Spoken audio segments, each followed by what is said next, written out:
আমরা পাখি খুঁজতে খুঁজতে এই নদী দিয়ে এগিয়ে যাচ্ছি আর হঠাৎ করে মাঝি খেয়াল করলো ঝোপের ভিতরে কিছু একটা নড়াচড়া করছে।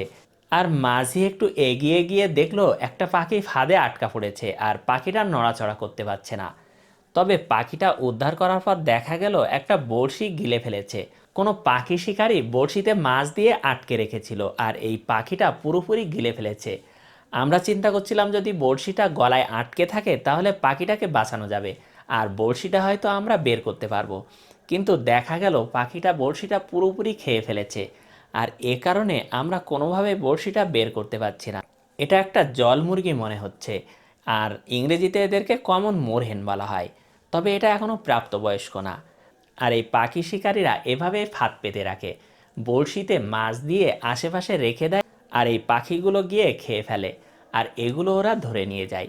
এভাবেই দেখুন এসব বড় বড় হাওড় বাওড়ে পাখি নিধন চলছে। এ কারণে ইদানিং পাখি খুব একটা দেখা যায় না। আমরা বড়শিটা বের করতে না পেরে চিন্তা করলাম ওর মুখের সুতোটা কেটে দিই। যতদূর সম্ভব সুতোটা কেটে দিলাম। এরপরে আমরা পাখিটাকে ছেড়ে দিলাম। পাখিটা মোটামুটি সুস্থ মনে হলো আর ও দৌড়ে আবার সেই ঝোপের ভিতরে চলে গেল। নর্মালি এই পাখিগুলো পানিতে এবং ঝোপের ভিতরে থাকে।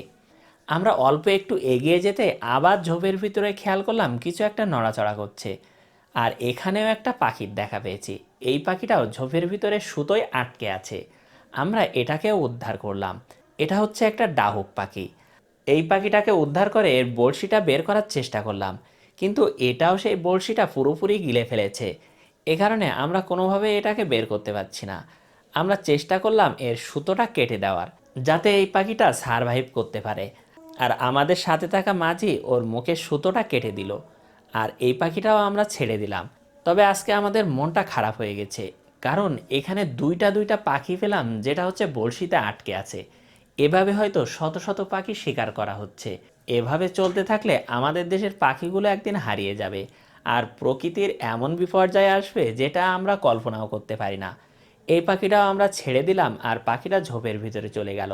আপনারাও সবসময় চেষ্টা করবেন পাখি শিকারীদের প্রতিহত করার, তাহলে আমাদের দেশের পাখিগুলো নিরাপদ থাকবে। এই ভিডিওটা ভালো লাগলে অবশ্যই শেয়ার করে দিবেন।